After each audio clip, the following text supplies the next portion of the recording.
¿Cómo se puede salir de la trampa en que han caído muchos ciudadanos con el tema de los créditos UBA? Procrear tiene 99% de cobrabilidad y hay una confianza en la ciudad. Claro. Cada vez que hay una nueva inscripción se anotan miles y miles de personas. ¿Hay algún registro o estadística de cuánta gente quedó todavía, para decirlo de alguna manera, comprendida dentro del régimen UBA? Créditos UBA hipotecarios son 120.000. ¿Qué políticas macro o micro, como para empezar, se están desarrollando o se pueden impulsar para tratar de ir revirtiendo esta situación? La ciudad de La Plata hace muchos años la viene gobernando el mercado inmobiliario y no la necesidad colectiva que la puede ordenar solamente el Estado. Y eso deriva en estas cuestiones que hablamos, 150 asentamientos. No ha habido desde el Estado municipal capacidad ni decisión política para facilitarle condiciones a sectores trabajadores, ni siquiera te digo a los más desposeídos, a los trabajadores, un lugar, por ejemplo, a partir de un programa de lote con servicio. Desde la oposición se decía que Kicillof promovía las tomas.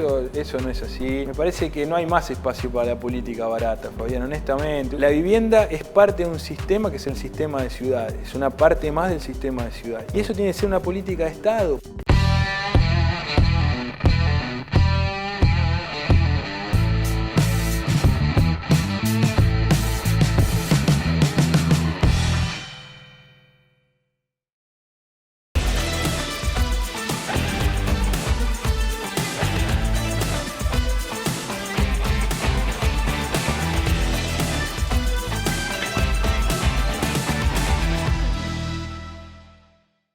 Luciano, ¿cómo se puede salir de la trampa en que han caído muchos ciudadanos con el tema de los créditos UBA?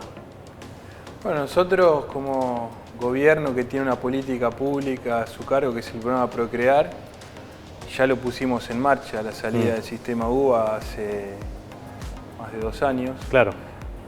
Tomamos la decisión de migrar un sistema que había sido armado para beneficiar básicamente al sistema financiero y garantizarle rentabilidad y pasar a un sistema donde podemos darle credibilidad a alguien que se endeuda. Alguien que se endeuda con su trabajo, esto es su sueldo, su salario, y entonces nosotros modificamos un sistema que ajusta la cuota básicamente por inflación o suba el dólar, por un sistema que se ajusta de acuerdo a la variable salarial. Nosotros le hemos dado un paso masivo a todos los deudores UBA que teníamos en Procrear este nuevo sistema y la verdad ha sido exitosa la decisión, porque hoy Procrear tiene 99% de cobrabilidad y hay una confianza en la ciudad. Cada vez que hay una nueva inscripción se anotan miles y miles de personas, con lo cual hemos podido demostrar primero que se podía tener un sistema de crédito creíble, que es el que nosotros generamos, que primero se llamó Fórmula Hogar y ahora se llama Fórmula Casa Propia, que reemplazó a UBA. No solo que es creíble y confiable, sino que despierta interés y se capta muchísimo la atención. La cantidad de argentinos que han accedido en estos 2 años y pico desde que estamos con esta nueva fórmula es muy grande. Claro, pero y la gente que ya se comprometió, digamos, que firmó el convenio y que accedió a un crédito y que incluso compró una vivienda o hizo una refacción y que está endeudado en UBA. ¿Cómo se sale? ¿O hay alguna salida? Sí. ¿Hay una salida legal? Sí. ¿Hay una salida administrativa? No. Administrativa no es legal. Porque el sistema fue creado a partir de una modificación a la ley de convertibilidad que impide la indexación y creó un sistema que es el sistema UBA, que es un sistema indexado, con lo cual modificar ese sistema necesita de una ley o de un DNU, un decreto de necesidad de urgencia, y se puede tranquilamente. Hoy hay proyectos que se están debatiendo en la legislatura que básicamente tienen que ver todos con salir de un sistema que ajusta por inflación, este sistema que tiene que ver con el salario de las familias y con crear un fondo compensador que, si se disparase la inflación muy por encima del salario, que eso claramente genera un desbalanceo del sistema, operaría este fondo compensador para justamente compensar al sistema financiero, a los bancos que obviamente tampoco pueden prestar dinero a pérdida. Claro. Y hoy por hoy, ¿hay algún registro o estadística de cuánta gente quedó todavía, para decirlo de alguna manera, comprendida dentro del régimen UBA, que a los cuales los vemos en los diarios, en protestas y demás, los están perjudicando mucho? ¿Hay algún registro? Créditos subhipotecarios son 120.000. Esas personas están, por ahora, no tienen otra salida, tienen que seguir pagando, están pagando muchísimo más alto que lo que habían planificado e incluso siguen endeudados más que lo que estaban antes. Bueno, hay que descontar de los 120.000, 7.600 que hubo deudores Procrear, pero con fondos públicos de Procrear, ¿no? Procrear que usaron para dar subsidios en el sistema financiero. Esas familias nosotros las pasamos a este sistema, estamos quedando unas 112, 113.000. Algunas personas cancelaron sus ¿Pudieron créditos. ¿Pudieron cancelar? Algunos han decidido cancelar. Y bueno, y hay otras familias que realmente le están pasando mal, por supuesto. Muchos hacen un esfuerzo adicional y se privan de muchas cosas para poder pagar. Y bueno, también hay decisiones judiciales, ha habido amparos que han dado protegido algún tipo a las familias. Claro, los amparos que han surgido, incluso el fallo ya de un juzgado hace poco en Mendoza de primera instancia, en La Plata también, en donde se plantean cuestiones como que no puede superar el 35% del ingreso la cuota que se cobra. Tiene que haber también una lógica vinculada a la evolución de la deuda en los años. Bueno, cuestiones que eran necesarias haber previsto antes de lanzar un sistema como los créditos UBA. Claro. Luciano, ahora estás presentando un libro que has hecho con otros expertos en temas de planificación y planificar la ciudad en tiempos de desigualdad. Básicamente la pregunta que surge es, digamos, ¿cómo puede hacer el Estado en épocas de crisis como estamos atravesando para poder prever un acceso al hábitat para gente que no tiene las posibilidades para hacerlo? Digamos, ¿hay algún camino o la única salida que tiene es lo que se ve ahora, que son ir y tomar terrenos, ir a los asentamientos? No, porque digo, es lo único lo que más masivo ha aparecido, digamos, más en nuestra provincia de Buenos Aires. No, bueno, hace Fabián una buena síntesis del problema, porque justamente se trata de la desigualdad, ¿no?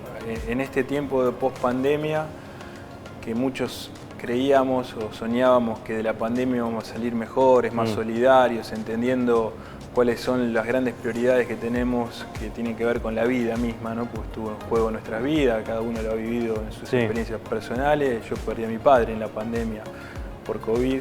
Así que creo que cada uno de nosotros ha tenido alguna experiencia como para decir de esto salgamos mejores, y las pruebas no son que hemos salido mejores, las pruebas son que hemos salido de una sociedad todavía más egoísta, con muchos que han perdido mucho y pocos que han ganado mucho.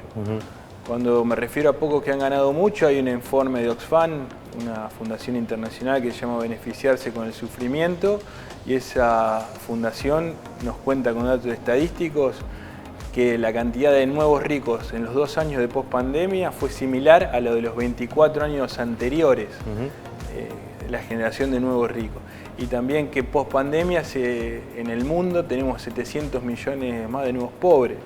Esos son datos reales, estadísticos del mundo. Después, obviamente, esto traído a la Argentina, también hemos podido verificar cómo algunos resuelven su situación de vida, familiar y demás de una manera endógena, ¿no? A partir de vivir en barrios cerrados, que se han expandido mucho esa tipología, se han autorizado muchas construcciones suntuosas, lo que se llama ABC1, y para los sectores, como vos comentabas, populares, incluso ya gran parte del pueblo trabajador, la única alternativa posible pareciera que son los márgenes, ¿no? Claro. Es la informalidad, los barrios informales en términos de villas, asentamientos, todas las formas de habitar que no generan dignidad y que también traen asociados otros problemas, ¿no? La inseguridad, que muchos la sufrimos también como sociedad, viene muy aparejada a una forma de habitar indigna, al aprovechamiento de familias o de población que están en estado de vulnerabilidad, claro, y que son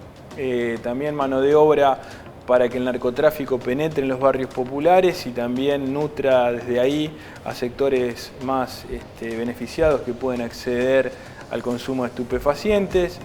Y esto pareciera que es un círculo vicioso del cual no podemos salir. En el libro planteamos alternativas que nos hacen pensar que sí se podría salir, que la Argentina es un país que tiene características demográficas privilegiadas, no necesito contarles, lo ven argentino o argentina, y es uno de los países también con menos densidad de habitante por kilómetro cuadrado, el quinto país menos densamente poblado del planeta, con lo cual evidentemente tierra no falta, lo que falta es planificarla para que sea un bien que esté a la mano y al alcance de todos los sectores. Lo primero que a uno se le ocurre pensar cuando haces ese diagnóstico es, digo, este señor está pensando en expropiar.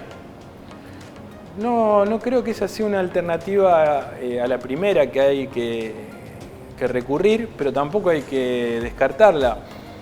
Muchas veces nosotros envidiamos a los países desarrollados, decimos, tendríamos que ser, no sé, como Estados Unidos en algunas cuestiones, ¿no? Miren, lo miramos como un modelo de éxito.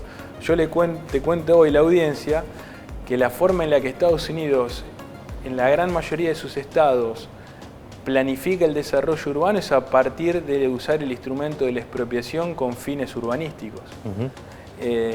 Que países europeos como Holanda, Suecia, países que también nosotros admiramos, el 60 o en algunos casos hasta el 80% de los inmuebles son de propiedad del Estado, los administra el Estado, tiene un sistema de alquileres protegidos, de concesiones de uso o de ventas por leasing. ¿El Estado dueño de inmuebles que alquila? El Estado, sí, por supuesto. Eso acá no existe directamente.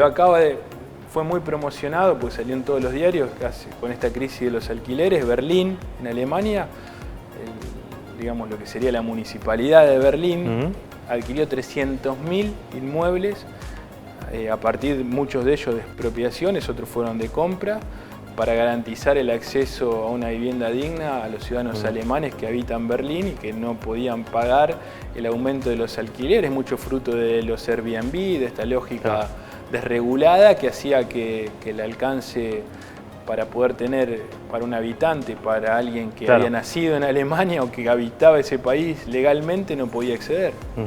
Y digamos, trasladándonos un poco más a contextos nuestros, ¿qué políticas macro o micro, como para empezar, se están desarrollando o se pueden impulsar para tratar de ir revirtiendo esta situación? Bueno, necesitamos tener, porque la Argentina no tiene una legislación que permita desde el orden nacional, en mi caso yo soy secretario de Planificación Territorial, ¿no? Pero no puedo decir desde Nación los usos del suelo de la Ciudad Autónoma de Buenos Aires. Es una potestad que tiene la Ciudad Autónoma, no fue delegada en el gobierno federal. De ninguna jurisdicción. De ninguna jurisdicción. Puse un ejemplo, ¿no? Porque quiero profundizarlo un poquito más. Pero claramente nosotros sí podemos acompañar con políticas públicas nacionales como recursos para construcción de viviendas, para infraestructura, espacio público, equipamiento, todo eso es lo que hace que las ciudades sean mejores y de más accesibles. Pero eso tiene que venir acompañado de regulaciones urbanísticas, como te contaba recién, sin asustarnos, sin pensar que esto es ideológico, sin pensar que vamos en contra de la propiedad privada, que vamos a vulnerar derechos. No, hay que pensar en la responsabilidad de estas necesidades colectivas. Y por ejemplo, te doy un dato del censo actual que lo estamos procesando. En la Ciudad Autónoma de Buenos Aires tenemos 358.000 hogares menos intercensales de los que teníamos en el censo anterior. Esto quiere decir que se construyeron viviendas en mucha cantidad, las hizo el sector privado, y son viviendas que están vacías en general o que forman parte de un sistema de alquileres a través de lo que no es formal, digamos, Airbnb, las formas de alquiler temporario o alquileres que no están registrados. Esas viviendas vacías, ociosas, desocupadas, obviamente generan en un sistema capitalista de oferta y demanda una tensión enorme, porque es un bien que tiene escasez a partir de esa falta de oferta, y los precios crecen, se hacen incontrolables, y no hay ciudad para porteños. Por eso también el índice de crecimiento vegetativo de la Ciudad de Buenos Aires es estancado, demográficamente es estancado, poblacionalmente se ha estancado. No crece poblacionalmente Buenos Aires desde el año 40. Tenés la misma población que tenía en el año 40 y tenés 358.000 unidades de vivienda más. O sea, Evidentemente necesitamos de estas regulaciones. Cada ciudad debería ir encontrando y cada provincia con sus normas de ordenamiento territorial y planificación, donde nosotros apoyamos a las provincias para sancionarlas, ir encontrando con participación de todos los sectores, ¿no? Acá no hay que excluir al sector privado, no hay que excluir a los desarrolladores, no hay que excluir a las federaciones de inquilinos. Lo que tenemos que lograr es una síntesis. Claro. Sintetizar los intereses a partir de una necesidad que es general y donde si no lo logramos perdemos todos. Algún día tenemos que entender, los argentinos y las argentinas, que esa famosa grieta en la que nos ha querido enterrar la política barata, y también han ayudado mucho los medios de comunicación en general a plantear esta disputa que no nos conduce a nada, que hay temas en la Argentina y en el mundo que no tienen que ver con ideología, ni con partidos, ni con periodos de gobierno. Tienen que ver con derechos humanos fundamentales, el derecho a la vida, a gozar una vida digna y a tener seguridad.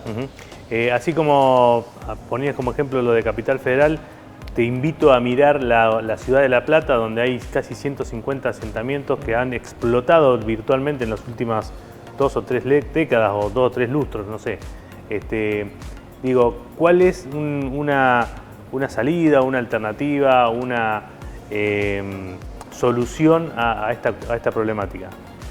Bueno, tampoco es casual, ¿no? Una ciudad que en su momento fue planificada por Dardo Rocha de manera perfecta, porque todos sabemos que La Plata fue y nació y se fundó en base a una cuadrícula, a sus diagonales, al espacio verde cada 8 cuadras. Esa ciudad, por distintas cuestiones, pero básicamente porque se perdió la idea de pensarla y de planificarla, se convirtió en una ciudad sin norma. Y ante la anomia... Pero normas hay, o sea, hay una ley de planeamiento, hay un código de planeamiento que no se cumplió hace muchos años, que no se cumple. Algunos dicen que se armó un código paralelo o por excepciones. Claro, y además el código que rige está para beneficiar a los desarrolladores. Sin duda la ciudad hace muchos años que no la gobierna la política a partir de sus instituciones, consejos deliberantes, a partir de lo que podría ser un aporte enorme de la Universidad Nacional de La Plata, que tiene enormes planificadores, la Facultad de Arquitectura, de Ingeniería, tenemos los mejores pensadores que surgen de esta ciudad, a los que no se los ha escuchado ni se los escucha, y se ha convertido en una ciudad gobernada por el mercado inmobiliario. Sí, claramente, la ciudad de La Plata hace muchos años la viene gobernando el mercado inmobiliario, y no la necesidad colectiva que la puede ordenar solamente el Estado. ¿Y eso deriva en estas cuestiones que hablamos, 150 asentamientos? Esa es una de las causas, por supuesto, porque hace unos años, ¿no? la Corte de la Provincia de Buenos Aires, en un fallo muy interesante, planteaba que el ser humano tiene ante un amparo de una familia que había quedado en situación de calle. Decía que el ser humano, la Corte, tiene 2 necesidades fundamentales que de alguna manera las resuelve. Una es la necesidad del alimento cotidiano. Todos sabemos que sin comer no podemos funcionar, no vivimos. Y la otra es un espacio para habitar. Y que cuando no hay condiciones porque el mercado no las provee o porque el Estado no las facilita, el ser humano busca solucionarlas de cualquier forma, tanto la necesidad de alimento como la necesidad de ese espacio donde habitar. Lo que nosotros entendemos es que no ha habido desde el Estado municipal capacidad ni decisión política para facilitarle condiciones a sectores trabajadores, ni siquiera te digo a los más desposeídos, a los trabajadores, un lugar, por ejemplo, a partir de un programa de lotes con servicios. Claro. La Plata no ha adherido, nosotros tenemos a nivel nacional el Plan Nacional de Suelo Urbano y La Plata no ha adherido al Plan Nacional de Suelo Urbano, que podríamos haberle financiado. Claro, ¿eso qué podría haber generado? Justo te iba a preguntar qué idea o qué medida concreta se podría aplicar y que está a la mano o que la herramienta existe para empezar a revertir o para empezar a solucionar alguna parte de esto de los 150 asentamientos. ¿Qué medida concreta? Concretamente, aplicación de la Ley de Acceso Justo al Hábitat, que es de la provincia de Buenos Aires. Una ley que, por un lado... ¿Pero qué tendría que haber hecho la municipalidad, por ejemplo? Cobrar plusvalía, por ejemplo. ¿Eso no lo hace? No lo hace. Y si lo hace muy deficientemente. Yo diría que no lo hace. ¿Qué es cobro de plusvalía? Bueno, si se autoriza un emprendimiento de un barrio cerrado que convierte a una fracción rural que valía lo que vale una hectárea rural y la convierte en un lugar suntuoso que pasa a valer un lote más de $100.000, hay una valorización enorme del suelo que se permite... Que debe ir al... Que debe en un porcentaje, según lo que establece la ley, y que se fija ese porcentaje y esa participación del Estado en todos los países del mundo. También quiero aclarar esto. No es que se plantea una ley para un sector ideológico, político, sino es una ley que funciona en la gran mayoría, te diría con sus matices, en todos los países desarrollados y no desarrollados del mundo. ¿Y eso no se aplica acá? No se aplica. Acá se crea un nuevo desarrollo inmobiliario, llamémosle Gran Villa. Se crea Gran Villa. Bueno, hace poco salía mucho en los medios locales el famoso barrio, no quiero dar nombre, ¿no? Bueno, pero sí, algo del sur, ¿no? Sí, algo no, del sur. por el norte, ¿no? Bueno. Vamos a decirlo, La Cañada, es un barrio que está por la zona de Citibel, con un barrio nuevo, y ahí aparentemente el municipio le cobró la plusvalía que están obligados a cobrarla, se la cobró con la construcción de una rotonda.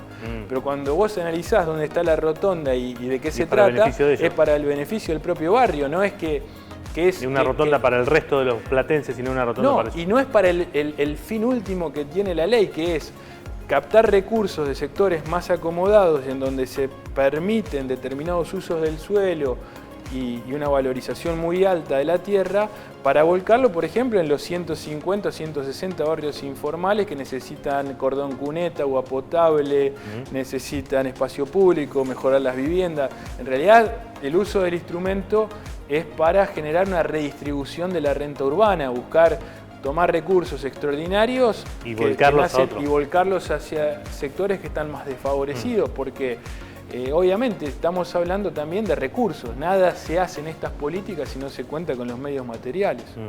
Bien, y digamos, ¿cuál sería el tema de la plusvalía por la ley de hábitat y algún otro instrumento que hay? Después los consorcios urbanísticos, donde se invita al sector privado a asociarse con el Estado para desarrollar áreas de las ciudades estratégicas.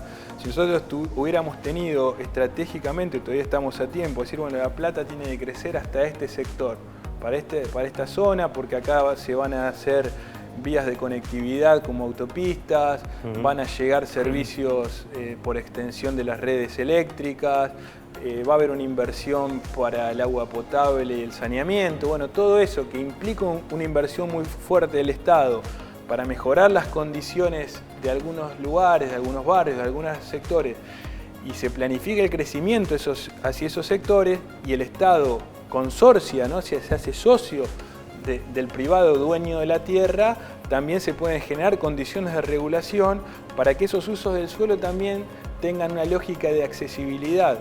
Te voy a dar otro ejemplo. Nosotros en esta etapa de Procrear lanzamos nuevamente el sistema de crédito para construcción. Sí. En La Plata teníamos... Porque antes era para refacción, ¿no? Para refacción o para ampliación. Teníamos refacción y ampliación también, ahora lo hicimos. En la anterior etapa también. Volvimos a repetir de alguna manera el esquema del primer Procrear que se interrumpió durante el gobierno de Cambiemos, que pasó al sistema UBA justamente. Nosotros, por ejemplo, en La Plata teníamos un solo loteo que habíamos generado a través de Procrear. Me acuerdo que el último sorteo para 38 lotes que nos quedaban, se anotaron 7.800 personas. 38 lotes, 7.800 personas. O sea, 7.800 inscritos la necesidad para 38 lotes, que era todo lo que teníamos a disposición. Ahora estamos haciendo un loteo nuevo, estamos esperando, también aprovecho tu programa para avisarles a los concejales de La Plata y al intendente que hace rato mandamos el proyecto de ordenanza para que nos aprueben un nuevo barrio Procrear y estamos a la espera. ¿Dónde es ese? ¿Dónde quedaría ese? ¿Cuál es? ¿Te acordás? Sí, es en la zona de 44 y 150 aproximadamente. Bien. Bien, no, me querías contar del cómo terminaba, cómo seguía esto. No, bueno, marca que si se hubiera generado a partir de una acción conjunta privados y Estado, la oferta de lotes que podría tener La Plata ante una decisión que tuvo el Estado Nacional de volcar muchos recursos para construir viviendas, podría haber tenido mucha más presencia en la ciudad. Podría haber habido muchas más familias que solucionen la situación habitacional de haber habido lotes accesibles.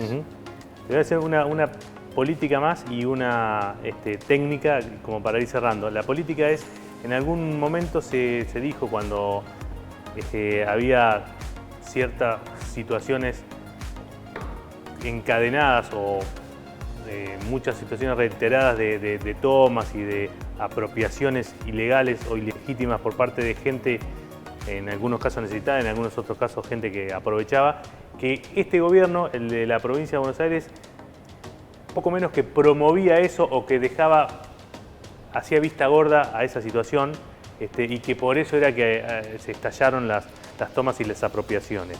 ¿Cuál es la lectura que hacen ustedes desde la mirada que tienen como técnicos? No, una mirada objetiva. La provincia no tiene facultades para intervenir y seguramente vos me hablás de la tierra del Club de Planeadores, que fue sí, una el Club de gran Planeadores toma. y lo de San Vicente, que eran Bueno, los dos San que Vicente, aparecieron más o menos juntos. Una tierra del Estado Nacional y la otra privada. Uh-huh. La del Club de Planeadores del Estado Nacional. Responsabilidad primaria del Estado Nacional, no de la provincia, que el Estado Nacional debió haber velado por el cuidado, el resguardo de esa tierra nacional que en su momento fue sembrada con soja, sí, sí. Y por eso tampoco se pudo utilizar para planes habitacionales. Entonces hubo un mal manejo de la política de cuidado de los inmuebles nacionales. La provincia no tiene facultades para intervenir en esa lógica donde no es propietaria de la tierra. Quien puede denunciar una toma es o el gobierno nacional, en el caso de la tierra hacia el gobierno nacional, el privado, como en el caso de Presidente Perón. Presidente Perón, Guernica, sí. En el caso de una tierra que fuera privada, o los municipios. ¿Por qué? Porque los municipios tienen algo que tampoco usan y en La Plata nos pasa habitualmente. No usan algo que se llama poder de policía urbanístico. La Plata, el municipio de La Plata o cualquier municipio de la provincia de Buenos Aires, ante situaciones de ilegalidad en el uso del suelo, puede aplicar esta lógica, es el poder de policía urbanístico que permite desde la clausura hasta el pedido de desalojo, lo que fuere necesario. O sea que, por ejemplo, el tema del Club de Planeadores, con una reacción rápida del municipio, ¿se podría haber evitado? Sin dudas, sin dudas. Si el municipio hubiera decidido utilizar el poder de policía urbanístico... ¿Pero tiene la capacidad logística para hacerlo? ¿O no, tendría? La logística la tiene que poner la fuerza de seguridad, pero sí tiene la capacidad y tiene la obligación de velar por el cuidado armónico del uso del territorio. Bien. Y la técnica es que ahí vimos por ahí... ¿Esa era la política o la técnica? No, esa era la política. Ah, bueno. No, porque nada, ahí había todo un enfrentamiento porque desde la oposición se decía que Kicillof promovía las tomas. Eso no es así y realmente por eso creo que tenemos que salir de esta lógica en algún momento. Tenemos que tener grandeza, sentarnos. Me parece que no hay más espacio para la política barata, Fabián. Honestamente, yo no sé qué voy a hacer de mi vida dentro de unos meses, voy a terminar mi gestión, uno elige proyectos de vida después. Pero de lo que estoy seguro es que voy a seguir trabajando el resto de mi vida para buscar consensos, acuerdos y entendimiento en las capacidades y en la intelectualidad para que podamos darnos cuenta que ¿Te gustaría esto... apoyar, si llega a haber un gobierno de otro signo, que el próximo subsecretario de Hábitat, o como es tu cargo, como le quieran llamar, te pida un apoyo y vos le darías? Por supuesto, sin ninguna duda. Nosotros no tenemos que trabajar solo en una... Obviamente hay que tener acuerdos en para dónde, por eso hay que romper la lógica de lo estrictamente electoral y separar eso de lo que son políticas de Estado y tener consenso. La vivienda tiene que ser una política de Estado. Tiene que ser... todavía no está planteado, pero tiene que ser. No es la vivienda, digo, la planificación del territorio tiene que ser una política de Estado. La vivienda es parte de un sistema que es el sistema de ciudades. Es una parte más del sistema de ciudades. Y eso tiene que ser una política de Estado. Pasa en el mundo de esa manera. Los países que nosotros, vuelvo a insistir, viajamos, los que tenemos la oportunidad de viajar, decimos qué ordenada que está esta ciudad, no sé, Curitiba. Bueno, Curitiba hace 40 años que fijó un plan de crecimiento y gobierne, quien lo gobierne lo cumple. Claro. Y bueno, y hay muchísimas ciudades que podría... Bogotá salió de ser una ciudad tomada en sus barrios por narcotráfico a partir de la urbanización de sus barrios, de un sistema de movilidad como el Transmilenio que permite la conectividad de todos los barrios. Y así te podría ir poniendo ejemplos del mundo que yo tuve la suerte, por mi tarea más académica, de ir conociendo y que tienen que ver con romper esta idea de que estos son culpables unos u otros, la miserabilidad de echarnos encima una toma, ¿no? La toma es un problema gravísimo, es una patología de la ciudad, muchas veces un delito, la gran mayoría de las veces es un delito. Los delitos hay que combatirlos, hay que prevenirlos. Lo que no podemos desconocer, como contaba hace un rato, que es un derecho humano y que cuando no hay una facilidad para cumplir un derecho humano, ese derecho humano se autosatisface y es la peor de las situaciones. Y el tema administrativo que te quería preguntar, se habla de, contámelo lo más breve posible, ¿hay algún plan para poder cancelar o pagar adelantado alguno de los planes que tienen que ver con el Procrear? Contámelo. Sí, por suerte hemos podido celebrar los 10 años de Procrear. Tenemos más de 500.000 de argentinos que accedieron a estos 10 años del programa, una cifra muy importante, y eso habla de que ahí tenés una política pública, a pesar de los créditos UBA que hubo en el medio, en estos 10 años se ha sostenido, No se dio de baja el fideicomiso Procrear, que podría haber pasado, no se dio de baja. Los barrios que tomó el gobierno de Cambiemos como barrios en construcción se siguieron construyendo.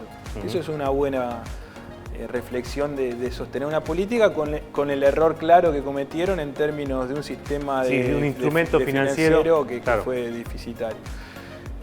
Pero digo, en estos 10 años donde a pesar de los problemas el 99% de los tomadores de Procrear cumplieron a rajatabla con sus obligaciones, y eso habla muy bien de la sociedad argentina, habla muy bien de quien tiene esa necesidad de la vivienda y honra sus compromisos. Sacamos un plan de facilidades donde entendemos que el desendeudamiento absoluto, que es pasar una situación hipotecaria, una deuda hipotecaria, a un título perfecto sin deuda que permita planificar mejor el futuro, mudarse, ampliar la vivienda y demás, vender. Y entonces sacamos un sistema de facilidades donde ya tenemos más de 15.000 familias que accedieron al sistema de facilidades en menos de un mes, en donde en 1 o 3 cuotas sin interés, con menos del 50% de la deuda del capital, se llega a cero, y con la escritura gratuita, que es un convenio que hicimos con la Escribanía General de la Nación. Estuve en Merlo, provincia de Buenos Aires, firmando escrituras y entregando este tipo de facilidades. Le facilitan el pago adelantado y se sale de la situación, y además le damos gratuitamente la escritura, pasan un título perfecto. Tiene que tener, el requisito es que tenga por lo menos el 50% ya del pago. No, el requisito es que tiene que ser lo que llamamos Procrear 1. Son los créditos que se tomaron durante los años 2012 a 2016. Bien. Luciano, muchas gracias. No, gracias a ustedes.